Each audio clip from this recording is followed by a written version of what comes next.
Hello student, myself Niranjan sir. Good morning everybody. Today I am going to discuss chapter motion. पहले से motion class हमारा चल रहा है जिसमें 2 वीडियो हमने जारी कर रखा है। पहला जो था वो class dedicated to rest and motion, जो उसका फंडामेंटल कॉन्सेप्ट है कि रेस्ट क्या है, मोशन क्या है और रेफरेंस पॉइंट किसको कहते हैं, उसको हमने डिस्कस किया। दूसरा जो वीडियो था उसमें डिस्टेंस और डिस्प्लेसमेंट को क्लैरिफाई किया गया, 1-2 न्यूमेरिकल प्रॉब्लम भी सॉल्व किए गए हैं।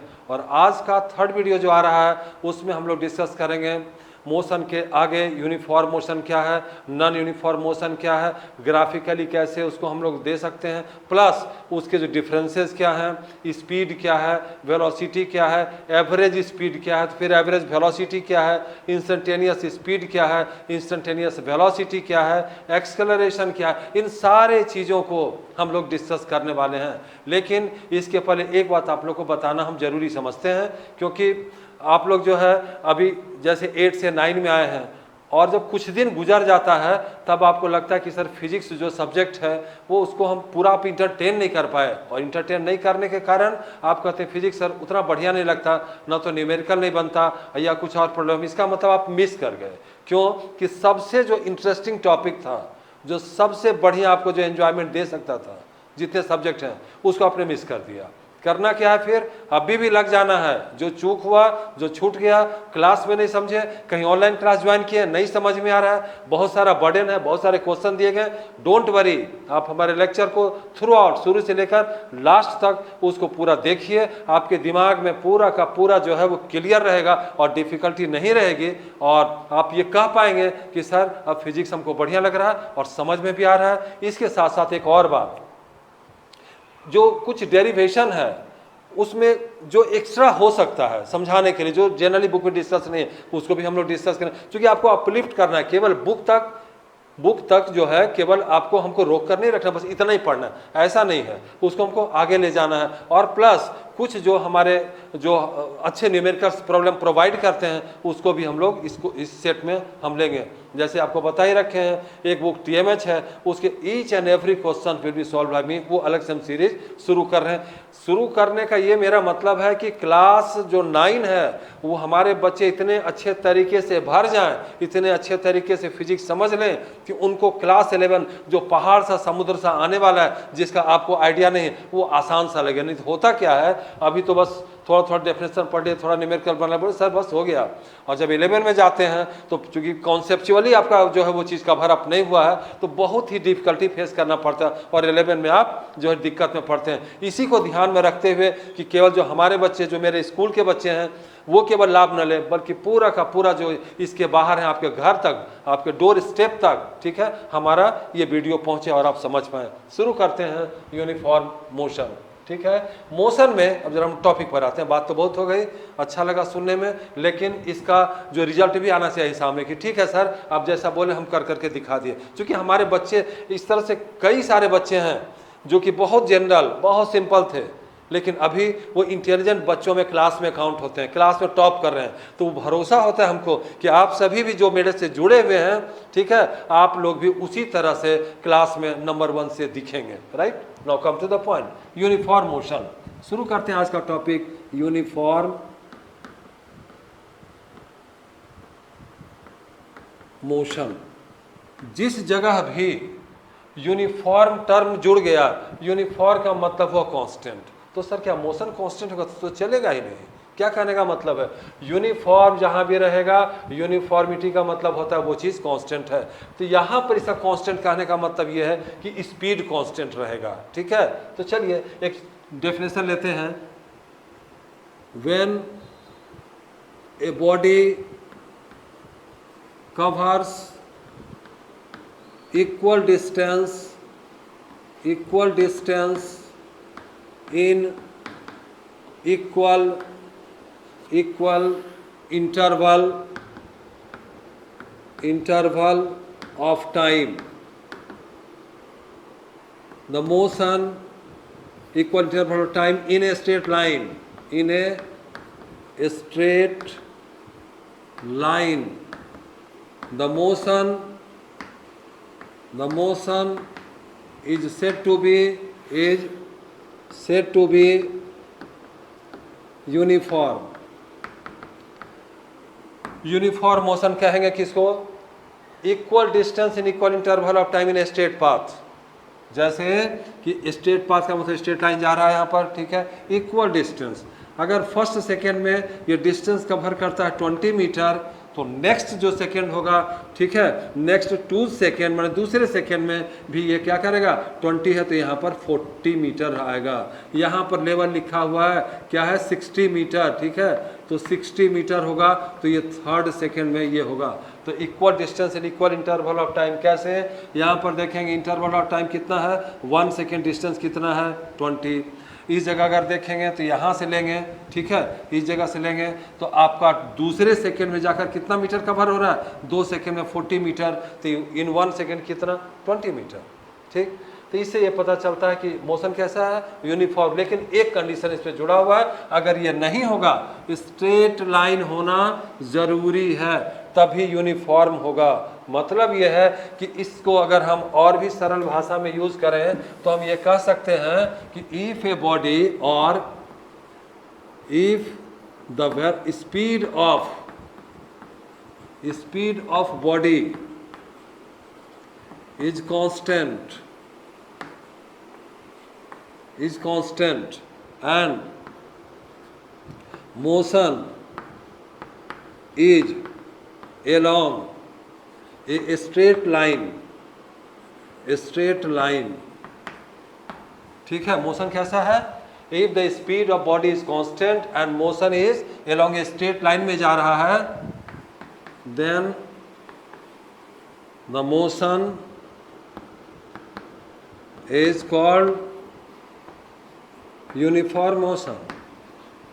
इसी को यूनिफॉर्म मोशन कहेंगे। क्या कांस्टेंट है, speed equal distance in equal interval of time, equal distance in equal interval of time, ठीक है। 1 घंटे में अगर कोई 60 किलोमीटर जाता है तो अगले घंटे में भी वो अगर 60 किलोमीटर गया, ठीक है, तो इसका मतलब हुआ कि उसका क्या है, स्पीड कांस्टेंट, मतलब इक्वल डिस्टेंस कवर कर रहा है इन इक्वल इंटरवल ऑफ टाइम। तो वैसे मोशन को भी हम यूनिफॉर्म मोशन भी कहेंगे। इसी का ये चीज़ यही है, इसी का हम लोग स्पीड के लैंग्वेज में डिफाइन कर रहे हैं कि अगर स्पीड कांस्टेंट है मतलब इक्वल डिस्टेंस कवर कर रहा है इक्वल इंटरवल ऑफ टाइम, तो हमारा ये मोशन कैसा होगा, यूनिफॉर्म मोशन, ठीक है। अब बोलेंगे कि सर इसका कुछ एग्जाम्पल दे देते तो बेटर होता। चलिए एग्जाम्पल हम लोग ये समझते हैं कि कोई ट्रेन है, ठीक है, ये ट्रेन, ठीक है, travels with a constant speed, दे सकते एग्जाम्पल दे सकते हैं उसका स्पीड विथ, मान लिया दे देते हैं, चलिए हम दे दिए sir 40 kilometre per our in a straight track, in a straight track उसका होता है, उसी पे जाता है, ठीक है। ये एग्जाम्पल आपका हुआ कि कांस्टेंट स्पीड से travels with 40 kilometre per our speed है और स्ट्रेट ट्रैक है, इसका कोई ज़रूरत नहीं है, स्ट्रेट ट्रैक में जा रहा है, तो उसको हम लोग एग्जाम्पल मान सकते हैं किसका, ये हमारा एग्जाम्पल हुआ यूनिफॉर्म मोशन का। यूनिफॉर्म मोशन क्लियर है, एक बार फिर रिपीट कर दें, equal distance in equal interval of time, लेकिन ख्याल करना कैसा, straight line in a specified path, एक ही डायरेक्शन में हो, ठीक, तो उसको हम लोग कहेंगे यूनिफॉर्म मोशन। या कांस्टेंट स्पीड से जा रहा है और स्ट्रेट पाथ है, तो तब हम लोग उसको कहेंगे कि ये यूनिफॉर्म। अब एक बात उठती है यहाँ पर कि सर ये बताइए इसका उल्टा, पहले हम लोग एक ग्राफ ले लेते हैं फिर उसमें चलते हैं। एक ग्राफ लेते हैं और ग्राफ हम लोग बनाते हैं डिस्टेंस और टाइम, इधर हम लोग ले लेते हैं इसको, ठीक है। एक छोटा सा ग्राफ को मैनिपुलेट करते हैं, देखें कैसे। इस तरफ अगर हम लोग टाइम लें और यहाँ पर अगर हम लोग डिस्टेंस को मेजर करें, इधर अगर डिस्टेंस को ये इंडिकेट कर रहा है, ठीक है, और ग्राफ कुछ इस तरह से है, यहाँ पर 1, ये 2 इधर टाइम बता रहा है इन सेकेंड, ठीक है, ये 3 और यहाँ पर ले लेते हैं 10 किलोमीटर, राइट, इधर ले लिया 20 किलोमीटर, यहाँ पर ले लिया 40 किलोमीटर, और अगर इधर क्या है डिस्टेंस, अगर ये ग्राफ का जो स्लोप है किसके बीच ग्राफ है? एक तरफ टाइम है और दूसरे तरफ हमारा डिस्टेंस है। जब अगर ये प्लॉट करते हैं, if the graph comes to be a straight line, इसका जो ग्राफ का जो स्लोप है डिस्टेंस टाइम ग्राफ, वो अगर स्ट्रेट लाइन आता है तो इसका मतलब है कि मोशन मेरा कैसा है? यूनिफॉर्म मोशन है। ठीक है, समझ गए बात? राइट, नेक्स्ट दूसरी बात, इसका जस्ट उल्टा हम लोग लेते एग्जाम्पल ले लिए, डिस्टेंस टाइम ग्राफ को हम लोग शो किए, यूनिफॉर्म मोशन यहाँ पर दिखा रहे हैं, ये है। फिर इसका उल्टा कि सर नॉन यूनिफॉर्म मोशन अगर जोड़ दिया जाए, कि अब बताइए कि नॉन यूनिफॉर्म मोशन में क्या क्या संभावनाएं हैं, बुक क्या कहता है, और अगर थोड़ा ब्रॉड जाए तो किन चीज़ों को हम लोग ध्यान में रखें वो देखिए। गौर करते हैं हम लोग इस जगह ही देखिए, तो when A body covers, equal distance नहीं होगा इस बार होगा unequal distance, unequal distance in equal interval of time. किसी को तो फिक्स करना पड़ेगा, आप कहें नहीं सर एक काम कीजिए, it covers equal distance in unequal interval of time, बात एक ही है। किसी एक को फिक्स किया, हमने किया टाइम को fix, equal interval of time समझने में आसानी होती है, और अनइक्वल डिस्टेंस कवर कर रहा है, और तो उसको हम लोग क्या कहेंगे? उसको कहा जाएगा नॉन यूनिफॉर्म मोशन। ठीक है, वो कैसा मोशन हुआ? Non uniform motion. If the speed is variable, अब इसको जरा हम लोग करें कि अगर ये कांस्टेंट है तो क्या स्पीड के टर्म में क्या कहा जाएगा? और इफ बॉडी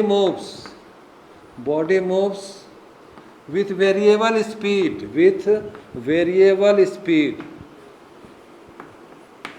सर पाथ अगर स्ट्रेट है तो भी in a straight line, in spite of that straight line अभी भी है, लेकिन फिर भी नॉन यूनिफॉर्म हो गया। क्यों हो गया?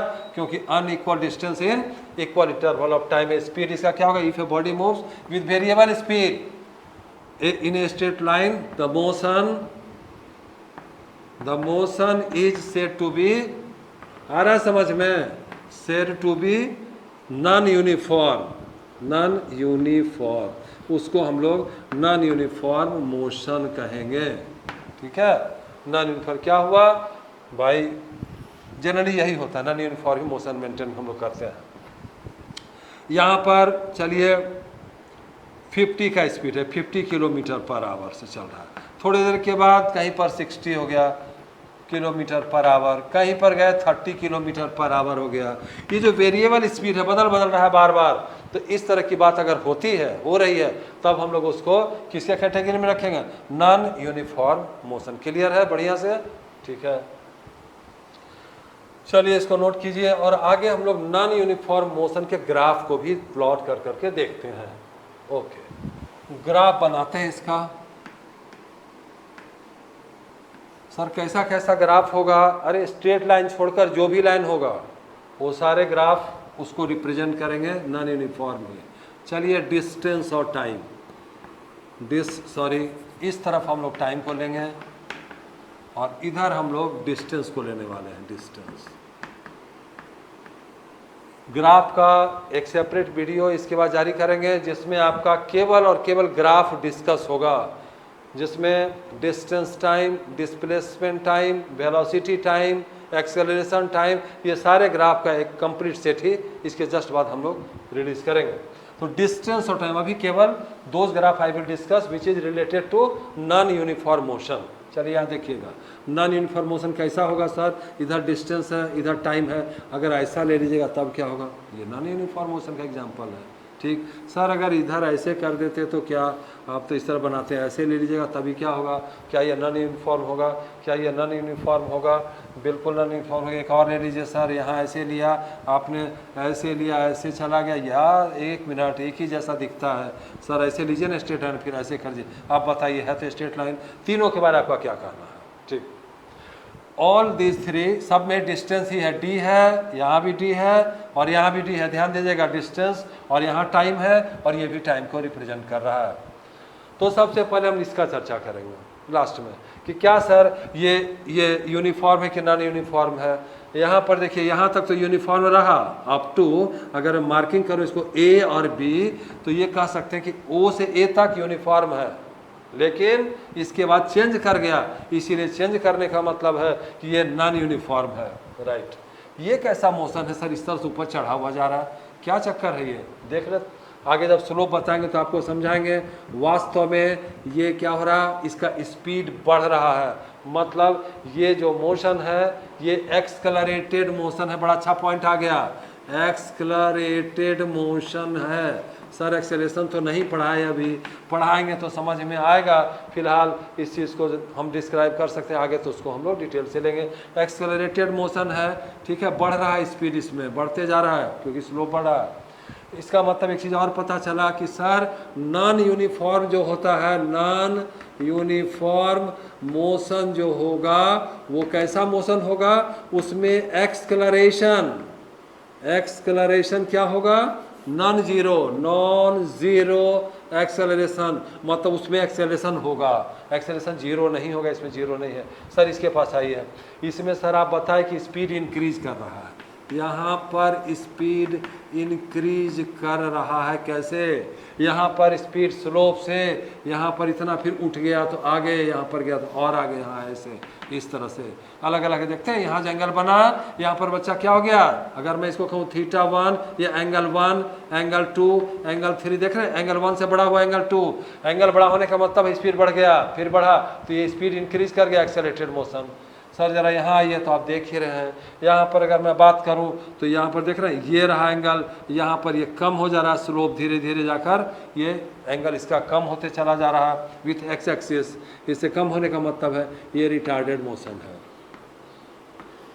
रिटार्डेड मोशन है। लेकिन घबराना नहीं है, रिटार्डिंग मोशन को अलग से ग्राफ को डिस्कस करेंगे, अभी हम हमारा बताने का उद्देश्य बस इतना ही है कि यहाँ पर जो स्पीड है इसकी कांस्टेंट नहीं है, इसलिए ये भी एग्जांपल, किसका एग्जांपल, नॉन यूनिफॉर्म मोशन का एग्जांपल है, ये भी एग्जांपल किसका, नॉन यूनिफॉर्म। तो ये तीन में से जो भी आपका एक इच्छा करे between distance and time upload करके दिखा सकते हैं कि ये हमारा ग्राफ है नॉन यूनिफॉर्म मोशन का। क्लियर है ये, ठीक।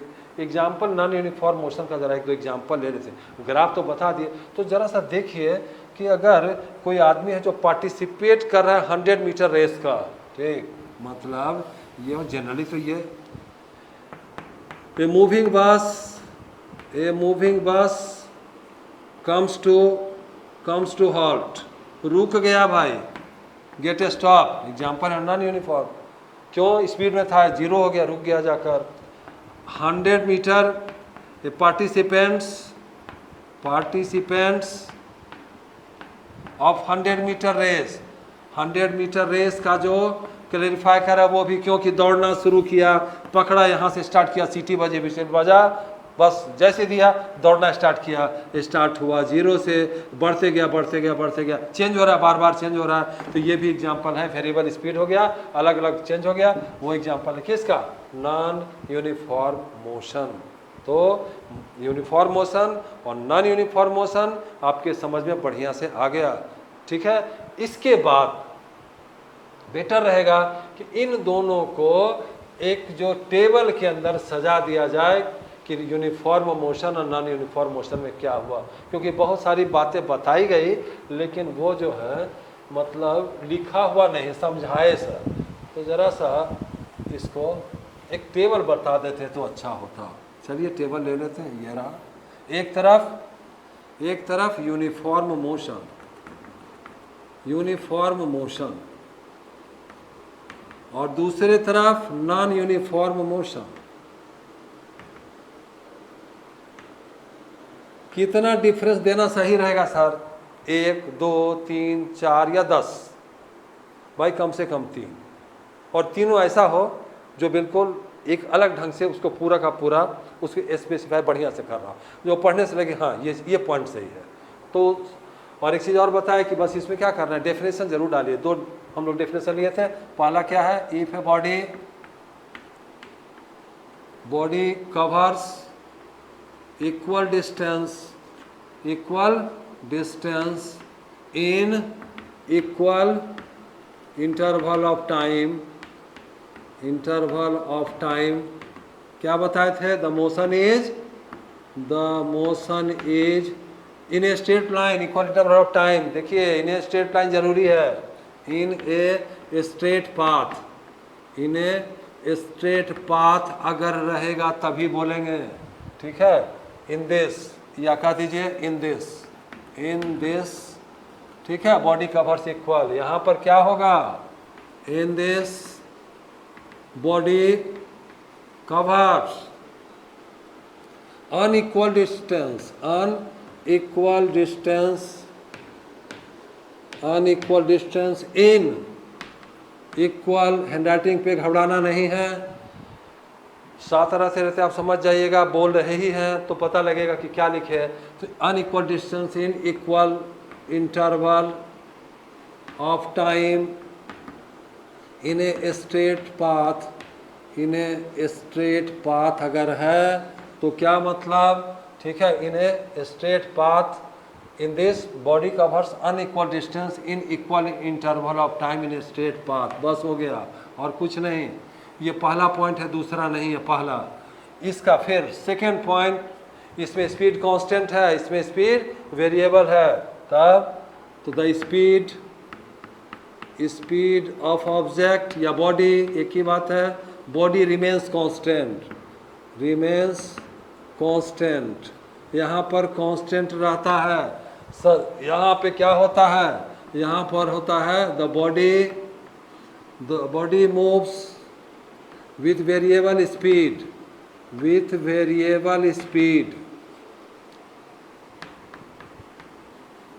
सर तीसरा बता देते, बहुत अच्छा, एक एग्जांपल बहुत सिंपल सा ग्राफ का ले लीजिए। इसमें ग्राफ कैसा आया था तो देंगे द स्लोप जो ये लाइन आ रहा था जैसे ऐसे था ना, ये इसको स्लोप कहते हैं। तो स्लोप कैसा है, स्लोप ऑफ किसका, distance time graph, D T graph is a straight line होता है, ठीक है जी, स्ट्रेट लाइन। सर इसमें क्या होगा, तीसरा point, the slope of dt distance time graph is not a straight line, तो स्ट्रेट लाइन है तो कैसा लाइन होगा भाई, अरे स्ट्रेट लाइन है तो कैसा लाइन होगा भाई, कर्व होगा। सर कर्व स्ट्रेट से चूका, सर ये कर्व है क्या, ये भी कर्व है। सर ऐसा आएगा, ये आएगा तो ये कर्व है क्या, ये भी कर्व है।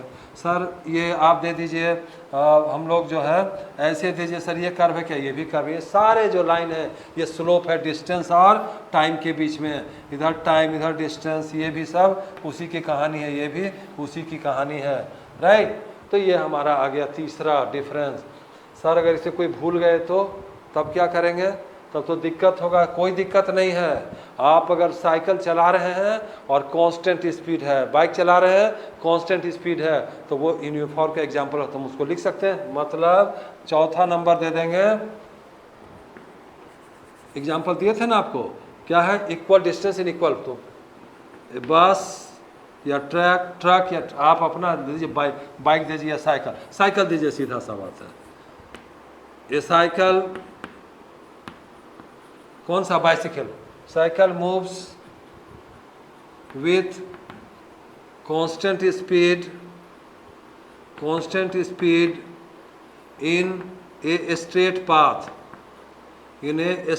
पाथ, सीधा रास्ते में साइकिल चला रहे हैं, इससे बढ़िया क्या एग्जांपल होगा, सीधे रास्ते में साइकिल चला रहे हैं, किसका एग्जांपल है, यूनिफॉर्म का स्ट्रेट पाथ है।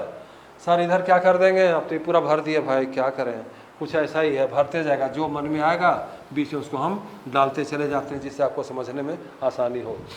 फोर्थ पॉइंट क्या देंगे, ठीक है, ज़्यादा अच्छा वही लगता है, रनिंग 100 मीटर रेस, ठीक है, बाय ए मैन, कोई आदमी 100 मीटर रेस में पास करत, 100 मीटर रेस का मतलब क्लियर है, अरे रेस से स्टार्ट किया, स्पीड अप किया, वो भी एग्जाम्पल आपका क्लियर है।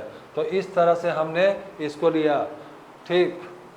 ये 4 डिफरेंसेस है, क्लियर है आपका। एक चीज़ और है, लेकिन सिमिलर है, वो जानना है। सिमिलर क्या है सर, ज़रा दोनों का यूनिट बता दीजिए, तो वही बताना था। क्या यूनिफॉर्म मोशन का कोई यूनिट होगा क्या? नो, यूनिट कुछ नहीं होगा। ये एक कंडीशन है जिसके बेस पर मोशन को डिफाइन किया जा रहा है कि ये यूनिफॉर्म रहा, ये नॉन यूनिफॉर्म रहा।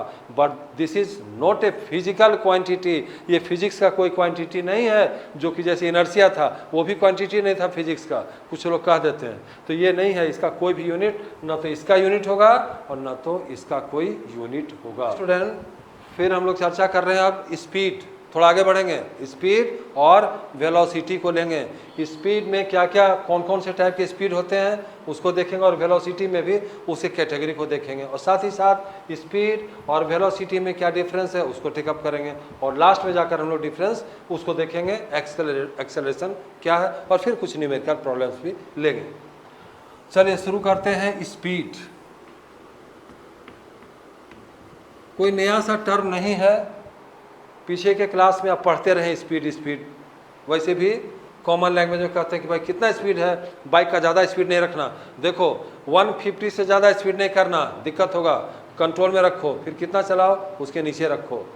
तो ये इसका मतलब कि स्पीड का कांस्टेंट है, स्पीड का कॉन्सेप्ट है लोगों को। स्पीड कहते किसको है सर? फिजिक्स की भाषा में बोल तो रहे कि स्पीड है, जरा सा डिफाइन करने के लिए कहो कि जरा डिफाइन करना किसी आदमी को। भाई बोले 60 स्पीड से चलाते हैं, 80 चलाते हैं, बस चला रहा है, अब पूछो कि स्पीड कहते किसको? कुछ नहीं। तो जरा फिजिक्स के लैंग्वेज में लोग समझेंगे क्या है। The rate of change of position with time is called speed. ठीक है, कितना चेंज किया डिस्टेंस, कितना डिस्टेंस कवर किया, the rate of change of position with time. जो पोजीशन है रेट, उसका रेट मतलब टोटल डिस्टेंस, और we can define it is the ratio of total distance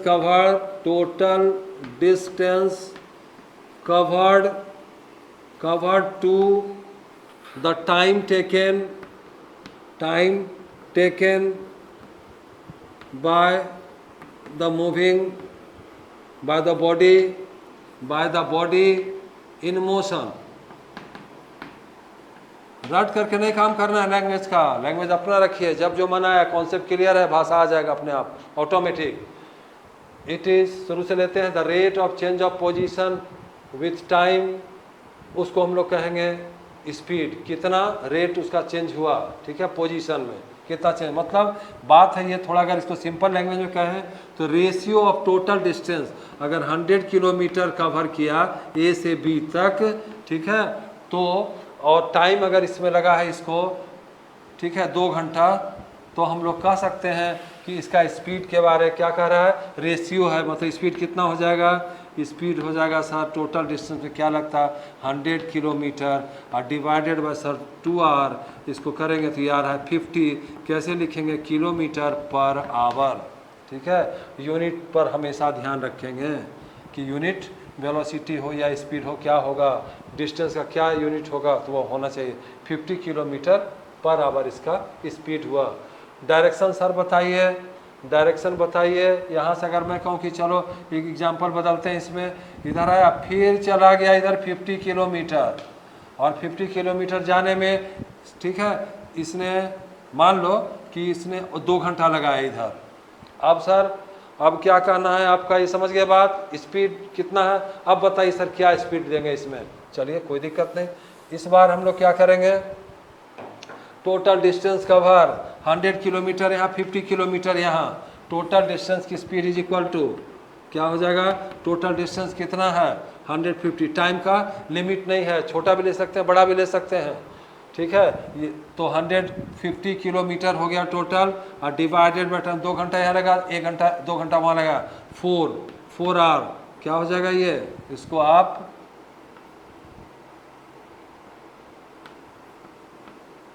ये हो गया 30, कितना हो गया 7.5 किलोमीटर पर आवर, ये हो गया इसका एवरेज एवरेज भी कर सकते हैं इसको, लेकिन एवरेज हम बाद में लेंगे थोड़ा सा। अभी केवल मतलब मेन हम लोग स्पीड को समझने का प्रयास कर रहे हैं कि स्पीड है क्या चीज़। ये आपका टोटल डिस्टेंस पर टोटल टाइम या rate of change of position को ही हम लोग स्पीड कहते हैं। मतलब अगर फॉर्मूले में कहा जाए तो क्या लिखे, रेशियो ऑफ, मतलब ये हुआ कि इसको हम लिख सकते हैं कुछ इस तरह। नेक्स्ट लाइन देंगे, that is speed is equal to distance by time. Clear बात है, कितना डिस्टेंस है, टोटल डिस्टेंस, बाय टाइम को ही स्पीड कहा जाता है। सर ऐसा यूनिट भी लिख दीजिए, पढ़ने से भी पढ़े लेकिन फिर भी इसमें हम लोग ले लेंगे। डिस्टेंस किस में है सर, मीटर में, टाइम कितना, सेकेंड में, तो मीटर पर सेकेंड हुआ। सर किलोमीटर पर आवर क्यों लिख रहे थे आप, ये क्या चीज़ है, ऐसा ही नहीं है क्या, नहीं, ये प्रैक्टिकल यूनिट अगर आपको पूछा जाएगा एग्जाम में तब आप बताएंगे किलोमीटर पर आवर ही होता है, क्योंकि प्रैक्टिकली हम लोग बार बार इसी से जूझते हैं, मीटर पर सेकेंड में कोई चर्चा नहीं होती है मेन जो है। तो ऐसा यूनिट जब पूछेगा specifically, then we will say that unit is metre per second. तो स्पीड हो गया क्लियर, और इसमें कहीं डायरेक्शन का कोई बात नहीं है। इसका मतलब हुआ कि स्पीड कैसा क्वांटिटी है, is a scalar quantity, scalar quantity. एक पॉइंट और दे देंगे तो बढ़िया लगेगा। डेफिनेशन यहाँ से शुरू हुआ, डेफिनेशन यहाँ तक आया, और प्लस एक जगह जोड़ दे कि speed is a scalar quantity. इससे ज़्यादा स्पीड के बारे में लिखने का कोई ज़रूरत नहीं है, ना सोचने का ज़रूरत है, राइट। चलिए जी, फिर लेते हैं कि सर ठीक है, ये तो आप दे दिए टोटल डिस्टेंस। अब चाहे आप एवरेज की बात करें या इंस्टेंटेनियस का बात करें, स्पीड का ही, स्पीड को ही छोटा बड़ा करना हुआ, स्पीड को ही मतलब डिस्टेंस जो ले रहे हैं उसका अप्रोच पर डिपेंड करता है कि एवरेज ले रहे हैं। चलिए ज़रा एवरेज स्पीड को भी समझ ही लेते हैं। एवरेज स्पीड किसको कहेंगे sir, when body moves with variable speed, variable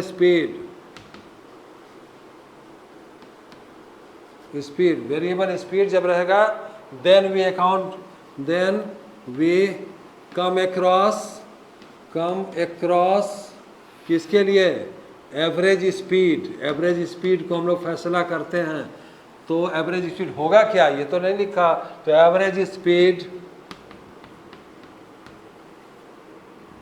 is the ratio, फिर वही बात, ratio of total distance,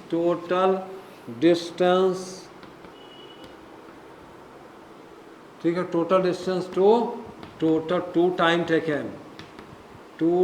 taken, total distance और टोटल टाइम। लेकिन एक कंडीशन है भाई, एवरेज स्पीड इसको भी सिंपली कह सकते हैं, यहाँ से चला इतना डिस्टेंस कवर किया 100 किलोमीटर और 2 घंटा लगा, तो सिंपल हम लोग कह देंगे क्या हुआ इसका स्पीड। तो सर इसमें कुछ बात नहीं है, 50 किलोमीटर पर आवर। जरा सा लीजिए सर, फिर एवरेज में क्या अंतर हुआ, एवरेज का कॉन्सेप्ट तब यूज हो रहा है जब कि यहाँ से फिर आगे चला, और अगर इस बार मान लिया कि जो है ये 50 किलोमीटर, ठीक है, और 1 घंटा लगा चला, तो इस तरह का वेरिएबल दो, इसमें भी दो ले लीजिए, 4 घंटा ले लीजिए।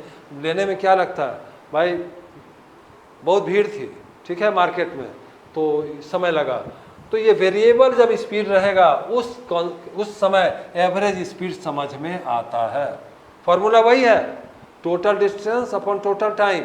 इसमें भी फॉर्मूला वही रहेगा, total distance upon total time, लेकिन एक अंतर है, सिंगल जब केवल इसको डिस्क्राइब करेंगे तो मेरा स्पीड काम कर जाएगा केवल स्पीड से, लेकिन जब अलग अलग स्पीड में इसको लिए फिर थोड़ा सा और कंसीडर किए तो इस तरह से जब होगा तब हम लोग को काम आएगा कौन सा, एवरेज स्पीड। क्लियर, ठीक है सर, ये अलग अलग लिए, लेकिन अगर मैं बहुत छोटे से टाइम में कंसीडर करने लगूँ, एक और कॉन्सेप्ट ले रहे हैं, इंस्टेंटेनियस स्पीड। जरा बता दीजिए सर, बड़ा तंग करता है, ये समझ में नहीं आता कौन सा टर्म आ गया बीच में। यहाँ 2-2 घंटे की बात हो रही है, 4 घंटे की बात हो रही है, 1 मिनट का बात हो रहा है, सेकंड का बात कर ही नहीं रहा।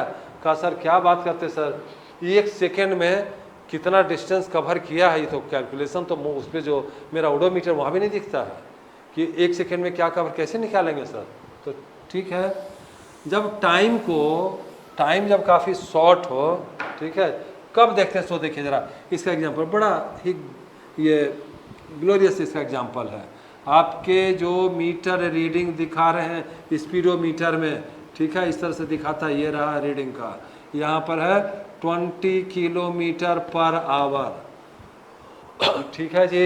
यहाँ पर सर बढ़ गया सर, यहाँ पर कितना, थोड़ा इधर ले लो भाई, यहाँ ले लो, यहाँ पर कर दो 60 किलोमीटर पर आवर, यहाँ पर दे दो 100 किलोमीटर पर आवर, ठीक है। और इधर तो फिर रेड लाइन में जाइए, बढ़ाइए 100, मान लिया 130 किलोमीटर पर आवर, और इसी तरह से यहाँ पे ले लेंगे 150 किलोमीटर पर आवर, कुछ इस तरह का अगर ऑटोमीटर शो करा है, नीचे वाला तो नहीं दिखने का ज़रूरत है। ये रहा इसका, क्या करेंगे सर इसमें, अगर बाइक चला रहे हैं और आपका नज़र गया उस समय, देखा ओह क्या स्पीड है, एक बार ध्यान दिया, ओह 100 पे चल रहा है, ये कितना समय लगा आपको टाइम देखने में, लगभग नहीं के बराबर, negligible time, very small time में जो स्पीड होगा उसी को हम लोग इंस्टेंटेनियस, मतलब क्या सा डेफिनेशन होगा, speed at a particular instant of time, एकदम एक क्षण, इंस्टेंट को क्षण कह सकते हैं, instant of time is called instantaneous speed, instantaneous speed, उसी को कहते हैं इंस्टेंटेनियस स्पीड। कब, एट ए पर्टिकुलर, एक बार नज़र पड़ा, क्या है सर 130 है, ओ कुछ अधिक हो रहा है भाई, कंट्रोल करो, पीछे करो, थोड़ा कम करो, और कम किया, अभी देखा नज़र कितना गया 60, मार्केट में भीड़ है, ठीक, और देखें वो कई जगह लिखा हुआ रहता है भाई आपने जो स्पीड को 20 से अधिक नहीं होना चाहिए, कैसे पता चलेगा, बस देखेंगे स्पीडोमीटर पर, जैसे नज़र गया, जो टाइम लगा थे पर्टिकुलर इंस्टेंट, ठीक, उसी को हम लोग ये लेते हैं, ठीक है। और अगर इसको मैथमेटिकली दिखाना हो कि कैसे दिखाइएगा सर, बहुत छोटा टाइम, तो देखिए ज़रा सा हम लोग मैथमेटिकली इसको कैसे शो करते हैं, इसको हटाते हैं और इंस्टेंटेनियस स्पीड को किस तरह से मैथमेटिकली दिखाया जाए, लेट अस सी।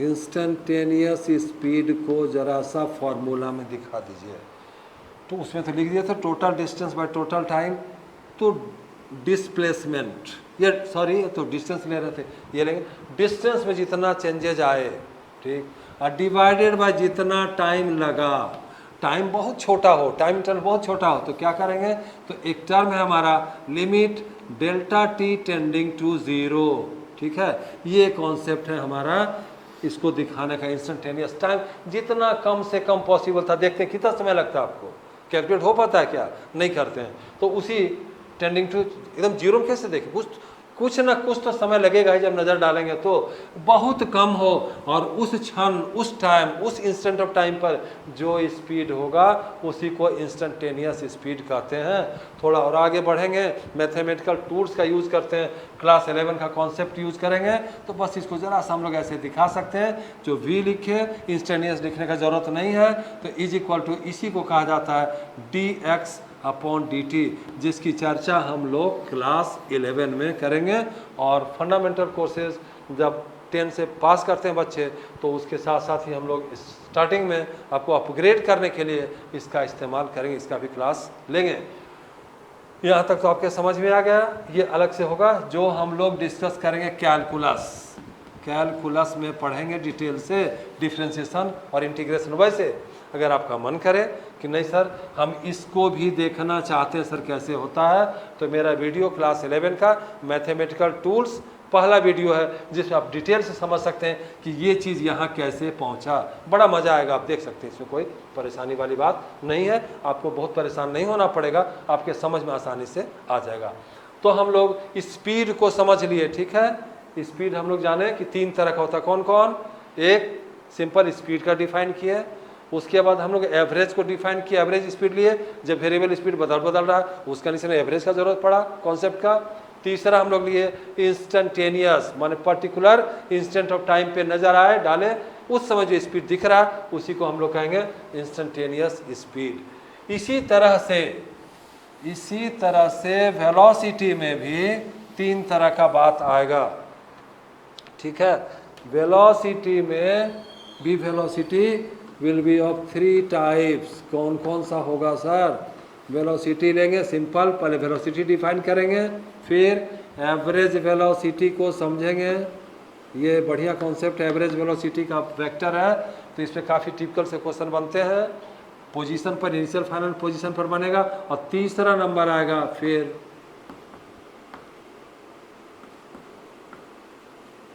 इंस्टेंटेनियस वेलोसिटी, ठीक है।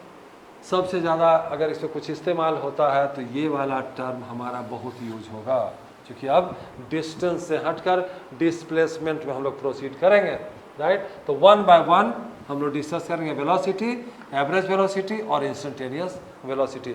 चलिए इसको, वेलोसिटी जुड़ा क्या? अरे स्पीड के साथ केवल डायरेक्शन आ गया, ठीक है। मतलब speed in a particular direction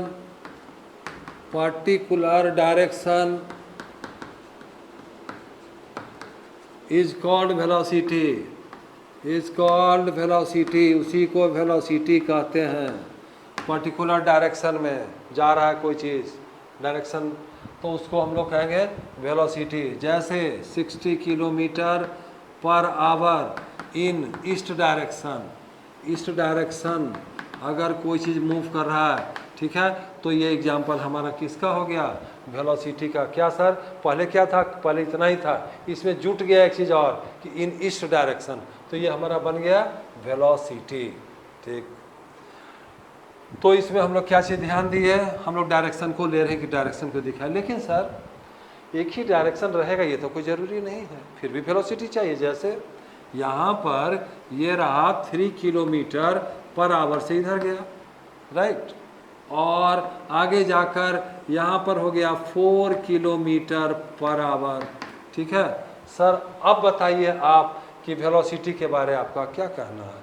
भाई बदल गया, यहाँ पर 3 था 4 हो गया, अब वेलोसिटी की बात नहीं होगी, अब बात होगी एवरेज वेलोसिटी की, ठीक है। कैसे निकालेंगे? सो देखिए, इसमें सिंगल आंसर नहीं होगा। क्या है इसकी वेलोसिटी? क्या मतलब है वेलोसिटी? यहाँ पर सर 3 किलोमीटर पर आवर है, यहाँ पर क्या 4 किलोमीटर पर आवर, मतलब ये वेरिएबल वेलोसिटी है। तब हमको चाहिए एवरेज वेलोसिटी। ये कैसे निकलेगा? तो एवरेज वेलोसिटी क्या होगा? इट इज, देख लीजिएगा जरा, it is the ratio of displacement to the time taken by the moving body जो है वो डिस्प्लेसमेंट कितना हुआ और टाइम कितना लगा उस पर डिपेंड करेगा। अगर मैं यहाँ कहूँ कि सर इसमें निकाल के दिखाइए कि आपका एवरेज वेलोसिटी क्या हुआ, कैसे करेंगे? ये लिया इसको, ठीक है जी, और ये तो आप पाइथागोरस से इसका वैल्यू निकाल लेंगे, इसका नाम देते हैं ए, बी और सी, ठीक। 4 स्क्वायर 3 स्क्वायर यहाँ पर किए, 4 स्क्वायर 3 स्क्वायर प्लस 3 स्क्वायर, तो 16 प्लस 9 25 से वो 5, मतलब इसकी वैल्यू आ गई 5 किलोमीटर पर आवर। अब ये क्या हो गया? 5 किलोमीटर पर आवर कौन से डायरेक्शन में जा रहा है? ए टू सी। इसका मतलब हुआ कि वेलोसिटी इज इक्वल टू हमको बताना पड़ेगा is equal to 5 kilometre per hour from, ठीक है, ए टू सी। या ऐसे भी लिख सकते हैं velocity 5 kilometre per hour along A C का मतलब होता है ए टू सी, ए से शुरू किया सी। सर अगर ये सी ए लिख देंगे तब क्या हो जाएगा? क्योंकि ये भी तो वही है, नहीं वही नहीं है, डायरेक्शन है, ए से सी जाना, मतलब इनिशियल ए है, सी फाइनल है, सी ए का मतलब इनिशियल इसको लेना पड़ेगा और इसको फाइनल लेंगे, तो आप लोग को एवरेज वेलोसिटी पता चल गया, ठीक है। और अब अगर इंस्टेंटेनियस जो स्पीड था वही वेलोसिटी है, इंस्टेंटेनियस वेलोसिटी में क्या करेंगे सर? कुछ नहीं करेंगे, इसमें करने का ज़रूरत ही नहीं है, क्योंकि यहाँ पर फिर देखेंगे मेन इस जगह भी हम लोग वेलोसिटी स्पीड ही देख पाते हैं, तो इसकी हमारी कोई आवश्यकता नहीं है। ठीक है, हाँ ये कह सकते हैं कि पर्टिकुलर टाइम में हम देखे थे वो 60 के स्पीड में था, ठीक है, और वो पर्टिकुलर एकदम एग्जैक्ट टाइम 1 बजे हम देखे उसको, क्या एकदम मेरा नज़र पड़ा करीब 1 बज रहा होगा एक्यूरेट, ठीक है, 1 AM था, और उसको देखे 60 किलोमीटर पर आवर के स्पीड से किधर जा रहा था भाई, किधर जा रहा था, तो मेरा नज़र पड़ा वो स्टेट वो बरौनी टू बेगूसराय नज़र आया, बरौनी से बेगूसराय वाले बरौनी टू बेगूसराय तक दिखे। हो सकता है बेगूसराय टू बरौनी दिखता तो वो अलग होगा। तो ये जो बात जो उसने बताया कि 60 की स्पीड में होगा और ये रोड से जा रहा था, इसका मतलब he is concern with the velocity से कंसर्न। क्यों सर? क्योंकि ये बता रहा है कि स्पीड तो यही है, लेकिन एक डायरेक्शन भी बता रहा है कि जा किधर रहा था। जैसे ही आप बता रहे हैं उसको कि किधर जा रहा था और स्पीड बता रहे हैं, इसका मतलब है कि वेलोसिटी भी बता रहे हैं। और कौन सी वेलोसिटी बता रहे हैं? एवरेज नहीं, क्योंकि आपने तुरंत कहा कि उस समय इंस्टेंटेनियस वेलोसिटी। उदाहरण से समझ गया आप? Example is enough. स्पीड और इस एक तरफ स्पीड और दूसरे तरफ ले लेते हैं वेलोसिटी। 1-2 डिफरेंसेस देख लेते हैं। डिफरेंस लिखने के लिए तो मैंने बताया था तरीका। क्या करेंगे सर? अरे दोनों का डेफिनेशन लिख दो भाई, पहले इसको डिफाइन कर दो। स्पीड को हम लोग क्या किए थे? It is the ratio of total distance to time taken, ठीक है। इसका क्या हुआ? इसमें लिखेंगे इट इज़ द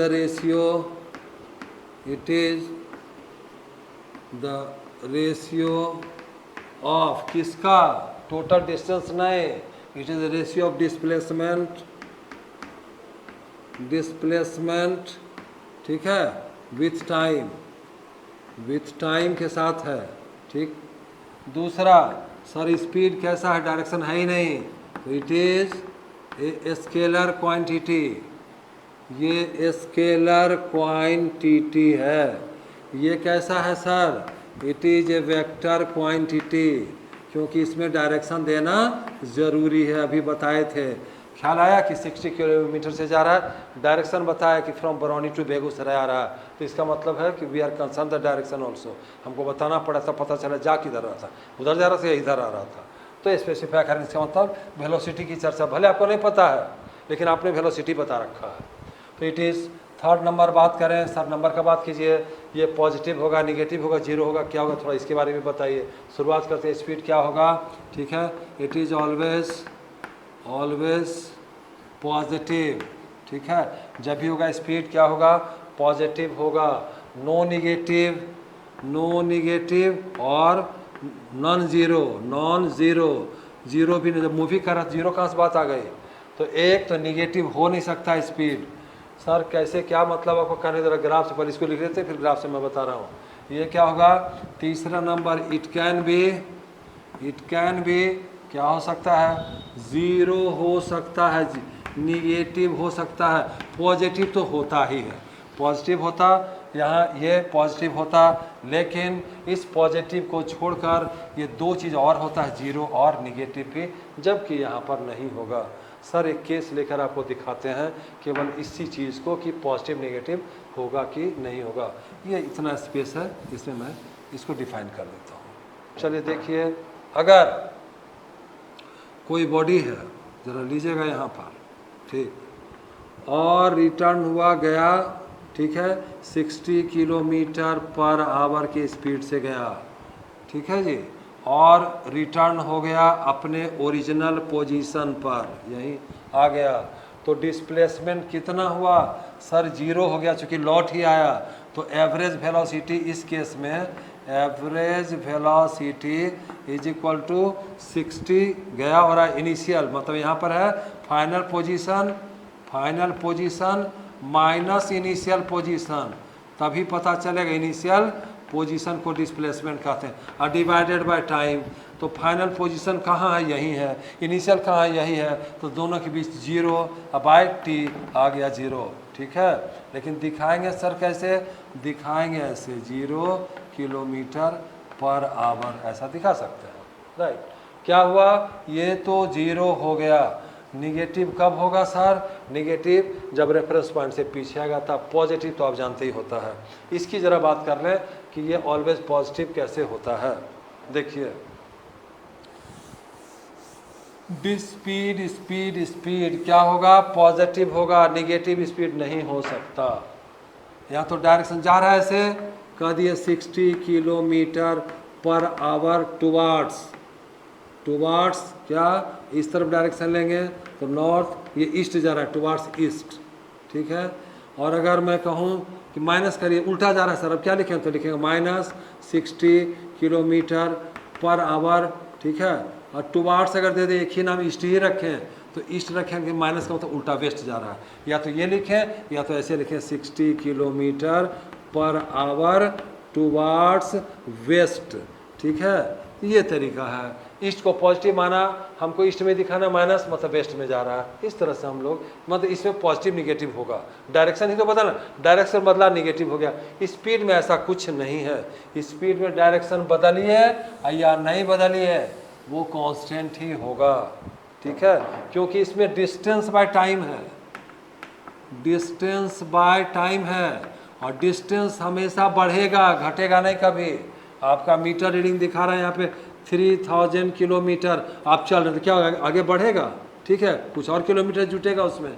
ये जो रेंज आपका यहाँ दिखा रहा है, इतना पॉइंट इतना किलोमीटर आपने चला है, 1000 किलोमीटर, तो ये बढ़ेगा, बढ़ते जाए, तो डिस्टेंस जब बढ़ेगा ही तो फिर इसमें निगेटिव होने का सवाल कहाँ उठता है।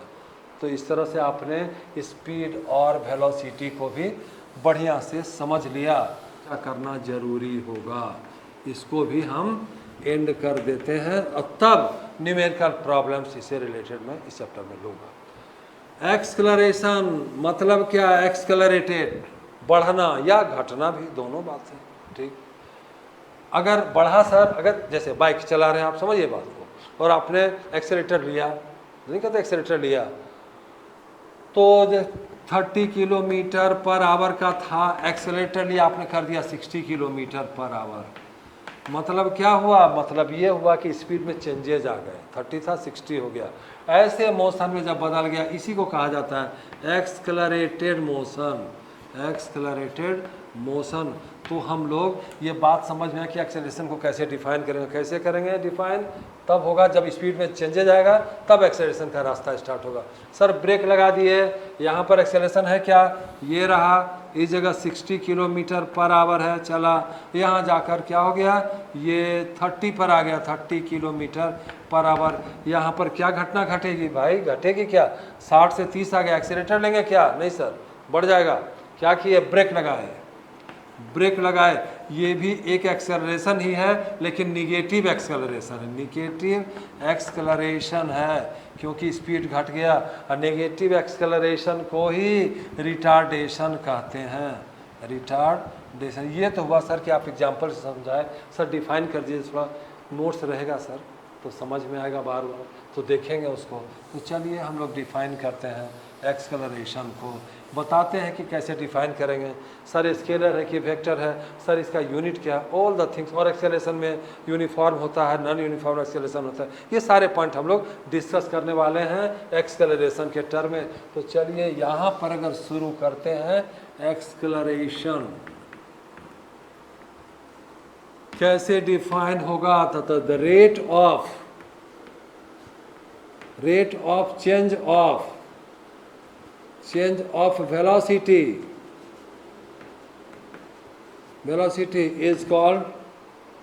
is called acceleration. It is a vector quantity, होगा, ये वेक्टर क्वांटिटी की वेलोसिटी चेंज कर रहा है, ठीक है। मतलब क्या हुआ, मतलब ये हुआ कि हम लिखेंगे अगर एक्सेलरेशन, तो हम लोग लिख सकते हैं change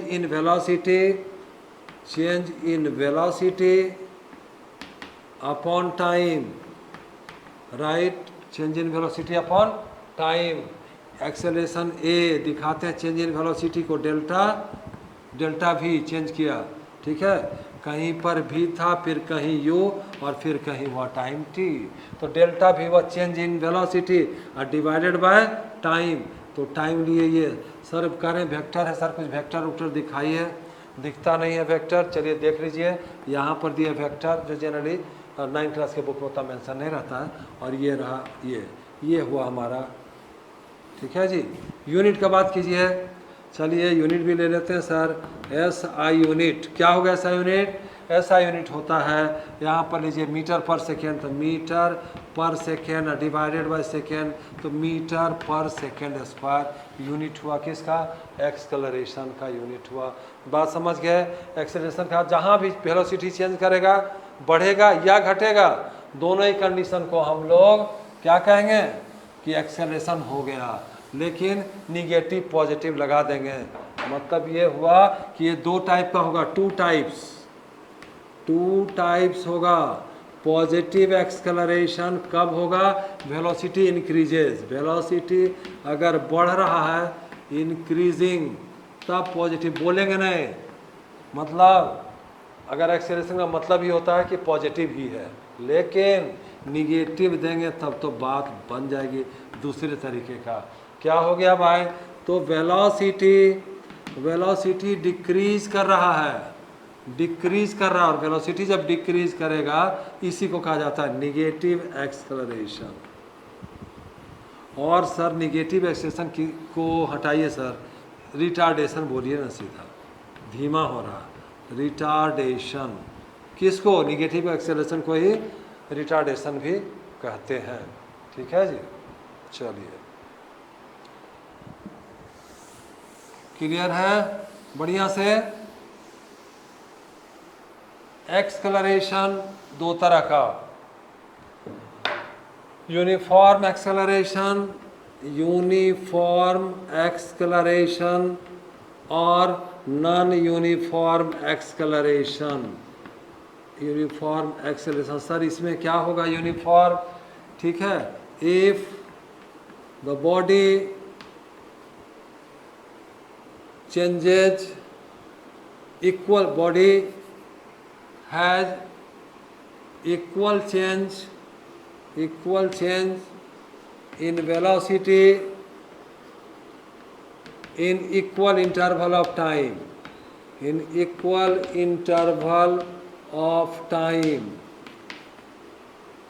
the body has accelerated motion। इसका मतलब है कि बॉडी में एक्सेलरेटेड मोशन है। कैसे? चलिए इक्वल बढ़ने का मतलब ज़रा समझिएगा, ठीक है। ये रहा मेरा टाइम, देखिए फर्स्ट आवर, यहाँ पर स्पीड है इसकी 20 किलोमीटर पर आवर, ठीक, बाद में 20 और बढ़ गया, यहाँ पर हो गया इसके 40 किलोमीटर पर आवर, बढ़ा। इस बढ़ने में कितना समय लगा? 1 घंटा। सर और आगे गए, ये हो गया 60 किलोमीटर पर आवर, कितना समय लगा? In equal interval of time 1 hour. अगर ऐसा केसेस है 20 का इंक्रीज है, 20 फिर 20 टाइम को लेंगे तो 1 घंटा। अगर यहाँ पर दिखाया तो 2, यहाँ से अगर काउंट करेंगे तो यहीं से काउंट करें 20, यहीं से काउंट करें 40, यहीं से काउंट करें 60, तो इसको हम लोग ले सकते हैं 3 आवर। मतलब 3 घंटे के बाद क्या हो गया? उसकी 60 किलोमीटर पर आवर का इंक्रीमेंट है, ये इंक्रीमेंट है, समझ गया ना? 20 का इंक्रीमेंट है, फिर उसमें 20 के बाद फिर 20 और बढ़ गया किलोमीटर पर आवर, और 60 किलोमीटर पर आवर का दोनों तरह से समझ सकते हैं। अगर कोई बॉडी यहाँ पर 20 किलोमीटर पर आवर है, फिर इसकी 40 हो गई, ठीक है, बाद में फिर 60 हो गया 1 घंटे में, तो भी हम उसको कहेंगे कि बॉडी का कैसा है? कांस्टेंट नहीं है, ये एक्सेलरेशन यूनिफॉर्मली एक्सेलरेटेड है। सर अगर ग्राफ से दिखाते तो अच्छा होता। ये लीजिए ग्राफ, और ये लीजिए इधर किसका? इधर लेंगे वेलोसिटी, ठीक है जी, इधर लेंगे टाइम। और अगर ये इस तरह से बढ़ रहा है, ऐसे बढ़ते चला जा रहा है, राइट, डाटा कुछ भी भर दीजिए इसमें इस तरह से, तो उसको हम लोग कहेंगे ये यूनिफॉर्म एक्सेलरेशन का है। वेलोसिटी बाय टाइम, माने क्या चीज़ बता रहा है ये लाइन? ये लाइन बता रहा है एक्सेलरेशन, एक्सेलरेशन, ठीक है। ये जो झुका हुआ इसको स्लोप कहते हैं, ये जो है ना ये स्लोप। एंगल से बताते हैं कि ये 30 डिग्री पर है झुका हुआ, तो ये वाला 60 पर है, तो स्लोप कितना हुआ 60 डिग्री, ठीक है। झुका को बताते, ये एक्सेलरेशन हुआ। सर यूनिट बता दीजिए, यूनिट तो बताए थे, नहीं बताए क्या? बताए तो पहले बता चुके, metre per second square. Non uniform भाई कुछ नहीं करना है, नॉन यूनिफॉर्म में ग्राफ से दिखाएंगे तो कुछ ऐसा हो जाएगा। स्ट्रेट लाइन छोड़ो ना, लो सर क्या कीजिएगा, लो ऐसे बता दिए, ये रहा नॉन यूनिफॉर्म है, वेलोसिटी लगातार क्या हो रहा है, कम हो रहा है। सर ऐसा करते क्या, ये ग्राफ में अगर इधर स्पीड देते और यहाँ पे टाइम देते और ऐसे दें, ठीक है, तो दे सकते हैं। फिलहाल हम लोग वेक्टर को डिस्कस कर रहे हैं, इसलिए स्पीड और टाइम में आपको बताए थे स्पीड निगेटिव नहीं होता है, इसलिए इसको हम लोग नहीं लेंगे, ठीक है। हम लोग किसको लेंगे, ये ले रहे नॉन यूनिफॉर्म का एग्जांपल है इसका, ठीक। इसके बाद हम लोग अब न्यूमेरिकल प्रॉब्लम डिस्कस करने जा रहे हैं। पहला नंबर इन टेक्स्ट, ठीक है जी। उसके बाद एक्सरसाइज और तब कुछ हॉट क्वेश्चंस हम डिस्कस करेंगे, थोड़ा हाई लेवल, इसके बिना मन नहीं भरेगा, हाई लेवल। तो सारी चीज़ों को वीडियो को देखिएगा, एंजॉय कीजिएगा। इसी के साथ आज का क्लास हम एंड करते हैं। इसको क्या करना है, सब्सक्राइब करिएगा, ठीक है, और शेयर भी करना है, और क्लास में सबको डिस्ट्रीब्यूट कीजिए, सभी जाने जिससे फिजिक्स सबको आसान से सब्जेक्ट लगने लगे।